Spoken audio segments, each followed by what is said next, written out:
as someone who's accused of being a housing bull, I wanted to do a video about the two ways, yes, folks, two ways that we could get a national housing price crash. And again, let's define crash. 20% or greater would be a national housing crash. I do believe there are two ways that we could see the median home price fall by 20%. We're going to have this conversation with Anna Kelly, somebody who survived the GFC and up close and personal on all things housing. How you doing, Anna? I'm doing great. This is a great question. I think lots of people have opinions and thought that housing would crash over the last couple of years, and surely transactions did. The question now is, will values? And if they do, how much? And what's considered a crash? And what part of the country are you talking about? I think there's lots of nuance here. So I'm interested to hear your thoughts. Yeah, so I had a plane ride back from Orlando where I spoke at an event, and everybody's talking why home prices haven't crashed nationally. And so I spent the 4 hours or whatever it was flying home kind of articulating how it could happen. And I come up with two different ways. So let's be very clear. National median home price could crash 20% or greater. So scenario one. Scenario one is most similar to what you and I saw in the GFC. I believe most doomers and crash bros who do this for clicks don't understand the process and the length of time that would be required for this to cause a 20% crash. But the story goes like this. The economy goes into a deep, dark recession. I'll call it 4 to 6 quarters, so deeper and darker than most. We see unemployment spike to over 8%. And we have a lot of people who suddenly can't afford their houses. Again, if you understand the process of housing, you go 90 days without a payment. You can get what's called a notice of default. Mm-hmm. And then in best cases, somewhere between 90 and 120 days, you could actually have a foreclosure. So in the most efficient states, in the most efficient cities, you are talking about a foreclosure occurring 7 months after the first missed payment, right? Best case. However, if we've learned anything from the GFC and certainly the pandemic, if we were to go into this deep, dark recession, the government would once again step in and give some type of relief, right? Delayed payments, workouts, all of this, right? If we're in a deep, dark recession, the government will step in, no doubt, every time. They do not want to see GFC 2.0. Right. They don't want that. They did that before and it sucked. It didn't work.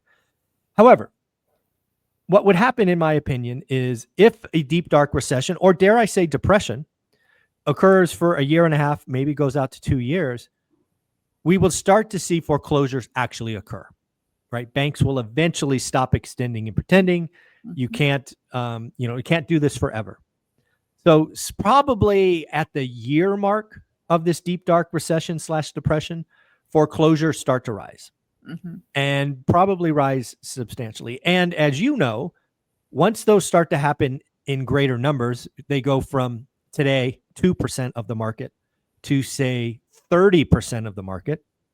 And yes, folks, it has to be that meaningful. You're not going to cause a crash with 1 or 2% distressed. It's got to be 20, 30, 35% or more. You will start to get comps and you will start to cause deterioration in price. And then the other thing that needs to occur is inventory needs to explode. Today, according to Mike Simonson, we're at 860,000 single family homes for sale. We've got to get to something like 2 million.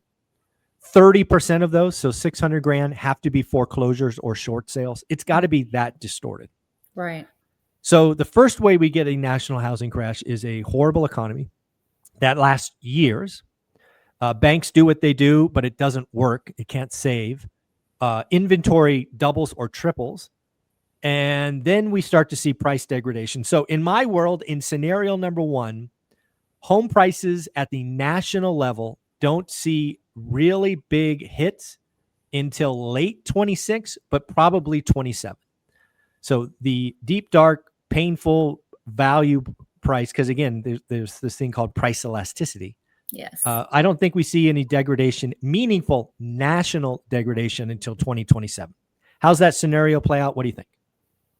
Yeah, it would have to be a really, really deep, diffuse recession for sure, or depression. And the question is, what is the Fed shown us they will do?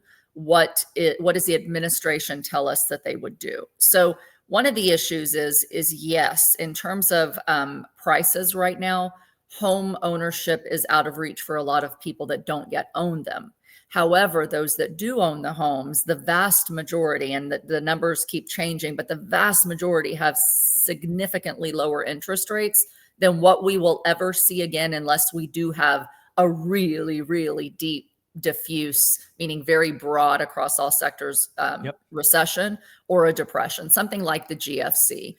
Mhm. Even if they did, though, here's what's different this time from before. Two different things. One, most of those interest rates, those homeowners that are in homes today, when we look at supply, they're now fixed. There Mhm. were many, a huge percentage of homes that were doing ARMs back before the 2008, Yep. 2009 great financial crisis. And so many people had not only prices that went crazy because of what these low interest rate and no doc loans allowed people to get into, but they were adjustable rate mortgages. And so their payments jumped at the same time that we had a mass increase in layoffs.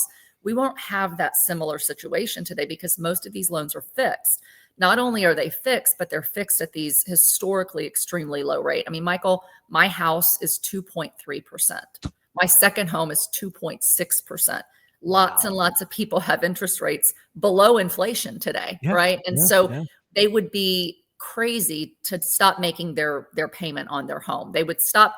They would let their loans, their student loans go, their car loans go, their credit Credit cards cards. go, Yeah. et cetera, before they would get rid of their Yeah. home. The other thing is the cost to rent is now about 40% cheaper than the cost to own. So Yeah. the reality is, if somebody did lose a job, and let's just say bad recession is 10% of the Sure. population is laid off. Yep. 90% are still working. Okay. So for those 10% that are laid off, it's a lot. But in terms of how many of them own homes and have equity in their homes that they could tap, or some savings, those on the higher end that own homes typically are going to be okay for a few months and have an Mhm. unemployment that goes through. They might get this forbearance on their house. Yep. If you were faced with a job loss and you had an interest rate of 3 or 4% and you were forced to sell your house, you might have to rent a 1 or 2 bedroom apartment, and it Exactly. will cost you the same as the mortgage payment on your 4 or 5 bedroom house. So Yep. it is the dumbest thing people could do, even if they're laid off, is to sell that house, which holds their equity. I mean, it's Yep. like the last case and last resort. So the question is, how many people are in that position such that the supply does skyrocket to the extent that you're saying, such that prices radically and drastically fall? So the time horizon, even with all of that said, by the time you get through those forbearances and that, let's just say it's a 10% unemployment rate, Sure. Sure. and the Fed comes in and rescues and gives you options, usually by then, historically, an average recession is 8 to 10 months. 8 to 10 A months. Yep. really bad one is 18 months. Right. Most of that time, by the time you know it and employment spikes up, you're already through most of the recession. And it's just when it becomes obvious that there's a recession. And then you're into a 2 to 3 year recovery period. And so it would require a massive destruction of employment, larger, I think, than 10%. And it's the duration. It has to be a long duration. It can't be a Correct. 6-month recession, because Correct. forbearance will be 6 months easy.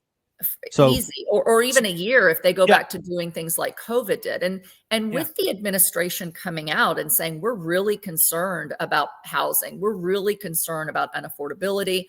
They don't want people to lose their homes, those that have them. They want people to stay in their homes, and then they want to help people that can't afford them to get homes. And so I don't think that they would allow such massive destruction of home values.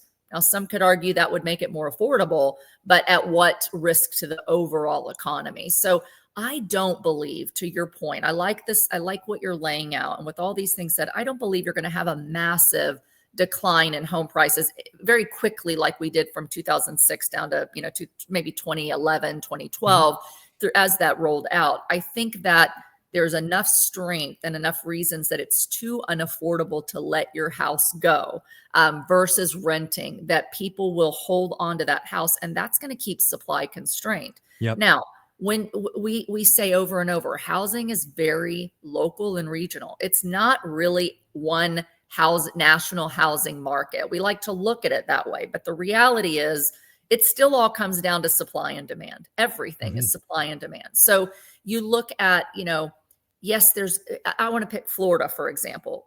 I have properties in Florida. I have investment properties in Florida. Florida's becoming pretty unaffordable with increases in insurance. That's the main cost, plus your taxes. And so, you see a lot of increase of supply in markets like that. The question is, where's their demand for it? And do the sellers have to sell? While you may have markets like Florida that really could see big, big price drops, and we have seen price drops in a lot of states. I think 30 something out of 50 states have slight declines in prices, but this is over like 2 to 3 years of a transaction recession. I think by and large, you're not going to see that. And the other thing is, Michael, most of those places that prices are starting to tick down, they're places where people have second homes and investment properties. But when you look at the aggregate of what percentage that is, I mean, only about 10% of real estate today is owned by investors. 90% ballpark is owned by homeowners. And so even if all the investment properties went bad in Florida, you still have 90% owned by homeowners who by and large were wealthier and may be able to weather a few months of this kind of decline. So I just don't see any kind of massive crash, but I do believe that it's very possible that we might lose, nationally 5-10% of value at the worst case, but that's very short-lived just because of the lack of supply and the lock in the fact that's going to keep supply down versus all the money on the sidelines that we talked about in the first video. $7 trillion worth of investors waiting on the sidelines, that if the economy crashes and they want out of the market, what are they going to buy? Hard assets. What's a hard asset? Real estate. So you might have less sellers, more buyers. And what does that do to prices? Pushes them up, not down. Yeah. So again, kind of scenario number one for me is a deep, dark recession, certainly longer than most, probably has to be 18 months. We have to have the unemployment rate over 8%. And I do think double digits would probably be a big part of this for a long time. Right. It has to be so deep and dark that a 6-month forbearance gets consumed, if not a year. So, I mean, it has to be a deep and dark one. And you're absolutely right. The biggest difference to me that most people miss when we're calling a housing crash because of foreclosures and short sales and a bad economy is the cost of shelter. Very much the last cycle had variable rate debt, and when it reset, it was 3x rent. Today, many people are half of rent. So they don't want to down select. In fact, they'll get roommates. No one's talking about that. And it's huge. It's a huge difference from before. Okay. All right. So that's scenario number one. That's not going to happen. But it's a good thought. Lots of people think could it happen? Anything could happen. Probability. You always ask me, what's the chance? 20% chance. Yeah. Maybe so here's the second one. Here's the second scenario. I've actually believed this for quite a while. And part of this is a setup to how I got the current housing market right. We had a transaction crash. The low end of the market's not transacting. The move-up buyer's not participating, now called lock-in, all the things that we've talked about on this channel. So in order to get a significant price, again, I want to be clear because this is going to be this is going to geek out on math. In order for the median home price to fall, we have to instantly flip and ignite the move-up buyer. So we have to see a flood of low-end homes come on the market. Now, I know of 2 ways to make that happen. The first way is you snap your fingers and mortgage rates, to your earlier point in scenario number one, are now 2.5%, 2.8, 2.9. You basically have to take away the lock-in effect, right? We've had 3 years of transactions being cut 40%. That's building pressure. People want to move, but they're trapped. You know the story. But if mortgage rates were wink, wink, nod, nod, 2.5%, that goes away. And I believe we would see a flood of entry-level housing. Now, again, these people are move-up buyers and they will, sell and buy. But I do believe that just the simple math distortion of taking a wave of low-end transactions where it didn't exist before will just magically pull the median home price lower. There's a second way this could happen is you could actually create a tax incentive to sell your home to entry-level housing, to first-time home buyers, right? Anything that you do to distort or unlock entry-level housing, if it's done in a very short window, let's say the tax savings, for example, is 6 months only, right? You have 6 months where if you sell to an entry-level house, no taxes, as an example. Mm-hmm. That would be a flood of inventory, predominantly at the low end, that would distort the numbers once the transactions happen. So again, one way to do this is via tax incentives or slashing interest rates. Probably sub 3.5 certainly does it. What do you think of that option? Yeah, it's interesting, and I feel like I need another cup of caffeine so I can process everything that you just said. But I think that the thing that might keep that from happening, Michael, is just how fast can you create new inventory of entry-level housing that's actually affordable? Because the costs to build have gone up and they continue to go up. Because of, and there's talks about not having tariff on steel and lumber and windows and, the things that are needed to build a house. And the administration could pass policies to make it less expensive to build. But the reality is even the cost to build an average entry-level house is pretty high. And I think you'd have to have so much clear demand to incentivize the home builders to do it. Well, again, I'm not talking, if I said home builders, I'm mistaken. We have to unlock the move-up buyer who is sitting in a home that they didn't expect to be their forever home. And we have to give them a reason to buy. So this isn't about new construction. It's about existing homes. Existing home sales. So yeah, the question is just, and again, I agree. We'd have to do that. The question is, would the next level buyer up, be willing to sell and move up as well? It has to have that kind of trickle up effect. And generally speaking, if rates are really, really low, it's bad news for the next couple of years of the economy. And so those that are poorer are going to have a harder time buying unless there's huge government incentives, not only at the low rates, but like no down payments, USDA type of loans. 20K tax credits. Exactly. So that could increase demand. But if you don't have the supply increase enough because there's enough bigger houses for people to buy, then it doesn't necessarily fix the supply side issue, that lock-in effect. Because those that if rates are low, it means the economy's in the tank. And so that generally in and of itself has enough, impact on the consumer psyche that says, we're in a recession. This might not be time for me to move up from my entry-level house to the next house. And it might not be the time for someone in a medium price home to move up to the next one because their stock market portfolio is down. They feel poorer that's gone. Their 401k is down because that's what happens in recessions. And it usually rocks the consumer that you move from this irrational exuberance that I would argue that we're in to consumer confidence going lower and lower and lower. And that's why even in recessions, and even if you have all these low rates and incentives, it doesn't usually move housing significantly other than for investors, because the average American finally has scarce. They're finally scared. They're no longer confident. They pull back. My neighbors are losing their jobs. I work at a restaurant and I've made really good tips, and now my tips aren't coming in. People aren't eating out as much. They get afraid to spend money on things like a house at that time. And so I think that just looking at previous recessions, Michael, and how people act and already seeing consumer confidence kind of come down, I don't think it would happen quickly. That's my point. It can happen as the economy starts to recover. So a lot of this depends on, if rates were slashed, but the Fed held rates low, and we have a period of QE that lasts a year, 2, 3 years to get us into a recovery.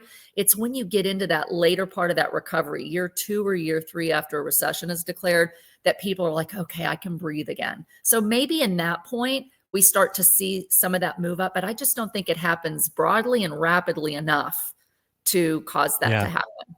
Yeah. Again, I was really thinking about what would cause national median home price to fall? Yeah. And really the answers are kind of twofold. One, a deep, dark recession that ultimately has to end with slashing prices because you've gone past forbearance periods. It's got to be long, or you have to do something to unnaturally distort entry level housing. Right? Yes. Tax incentives, interest rates, whatever it is. You have to unlock the supply. And again, that's just how the median works, right? It's in the middle. If you suddenly incentivize low end, below the median transactions, it will naturally pull the median lower. Just like we've seen artificially, when the low end isn't there, it's pulling it higher. Right. So again, right. This is just how math works. I like that you started this out with, time. It's not just the numbers. It's not just the what could happen. And yes, the reality is that housing is unaffordable. I mean, one of the most unaffordable periods ever. You have to make about 50% more to own a home than to rent today. But renting costs you about 37 to 40% more than your current payment. And so, those things take a really long time to unwind. And I've been learning in real time the impact of long and variable lags in the economy. And so anyone that thinks you're going to have this rapid melt up or rapid meltdown, the things just don't roll through the economy that quickly anymore. And so it takes a long period of time. And so, do I believe that housing prices could adjust downward closer to the mean over time? Yes, they could. But there's just as much likelihood that by the time that they start to do, there's so many programs and incentives that bring them right back up to where they are. So if I had to guess, I would guess, we're going to have more of a flat housing economy for a while. Prices are just kind of flat. Some markets go down more, some markets go up more, but it's going to take years. Those waiting for crash are hopeful thinking. And those, thinking you're just going to have a melt up, I think they're hopeful thinking too. So, all these things are really important, but it's just important to do good deals, buy good homes at a good price. Do the work. They'll come down, they'll come up, but don't listen to the extremes, because the economy, it works very slowly. And what I've learned not that I necessarily like it, but if you look at history, Michael, these cycles play out very, very similarly. The government has gotten faster, and I'm putting in air quotes, better at keeping us from having deep, deep recessions. And they will come in and they will do whatever it takes to keep any portion of the economy from really crashing. Because one thing that's important, like we said last week, housing leads you in and housing brings you out of recession. So if housing crashes, many, many, many more job layoffs come, and the recession gets deeper and deeper and deeper. And I don't think the government's going to let that happen, quite frankly. So that's why I don't believe your scenarios are going to happen, even though you're trying to show people yes, things could happen. We can be doomy instead of, propping up deep. But the reality is it's very unlikely that you're going to have the deep, deep, deep recessions and deep, deep, deep housing crashes that you had in the past. Yeah, at the end of the day, I wanted to put this together because, again, I get called a housing bull, which, to your point, I get called a housing bull because I say prices are going to be flat for 5 years. That's a bull. I don't understand that, but apparently I'm a housing bull by saying prices will be flat for 5 years, because I do believe, just like the 80s, we got a lot of our appreciation in the first 2 or 3 years, and it's going to take 5 to 8 years to kind of work out of this unaffordability. The answer is time. Absolutely. So, folks, let us know in the comments below. Do you see a third way we could get the median home price to crash 20%? This should be interesting. Anna, where can people find you? You can find me here on your show, on social media at Anna Kelly REI Mom, and for coaching and consulting at AnnaKellyInvesting.com. You're amazing. Take care. Have a great week.